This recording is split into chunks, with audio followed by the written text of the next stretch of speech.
Hello everyone, this is the Pakosganay 2025. Watch out! Wow! Kaway be!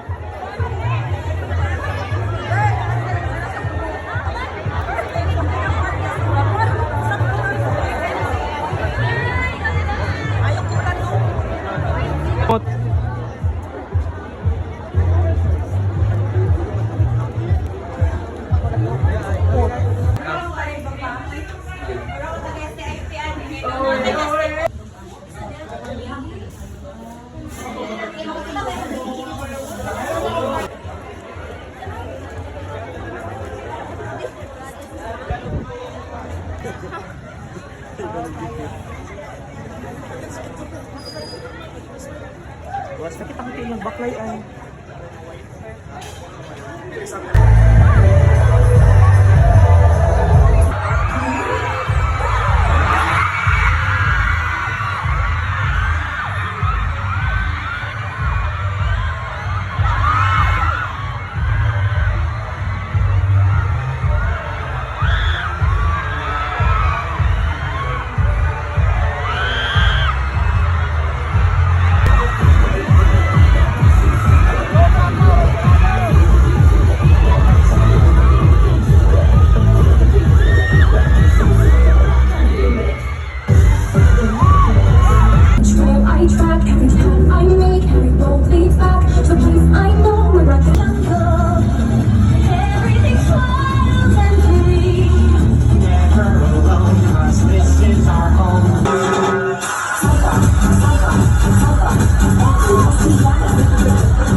Standing in front of you, trying my best just to be here. But anyway, good afternoon everyone, especially to our selection committees. Thank you for sitting there. Why we are here for the Pakosganay 2025 and how we are going to uplift the importance of sportsmanship and unity without division. It is given already that this institution has a lot of differences. Students has a lot of differences. But we are here come together to embrace diversity.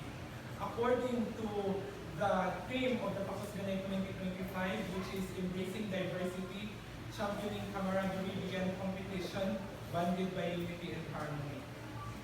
As a mayor of Junior Financial Analyst and Management Society under the program of this BA Financial Management, it is one of my challenge this time because I govern the 1,727 students exclusively for this program.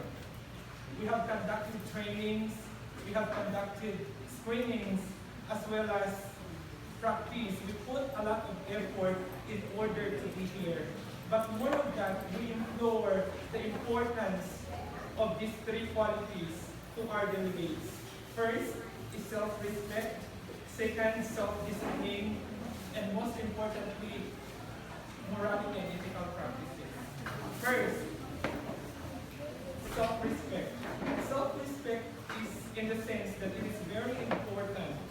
We have to respect ourselves, we have to respect our co-players, and most importantly, we have to respect our trainers, our committees, because it all comes down, the value of self-respect is the premier quality of human beings.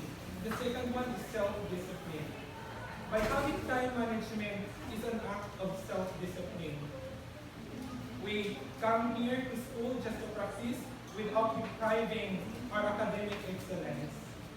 And the third one, morality and ethical practices, in the sense that what may be the outcome of the game or the activities, we have to accept the reality. There is always room for improvement. We have to accept the fact that there are things that we don't know. There are weaknesses that we have, and also we have also a lot of strength.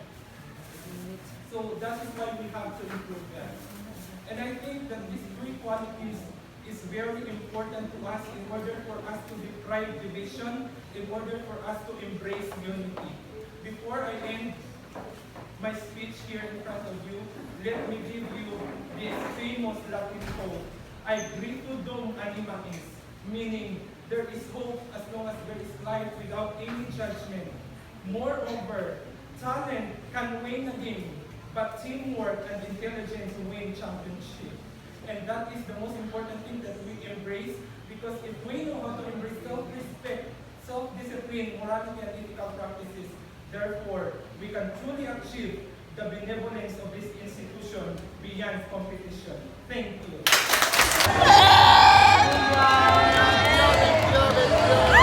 We have here tennis players, surfer, we have Golf, we have golf. yeah, golf. We And also dance have sports. here dance sport. Actually, dance sport is a sport. And now I'm going to ask you, ma'am, what is your favorite sport?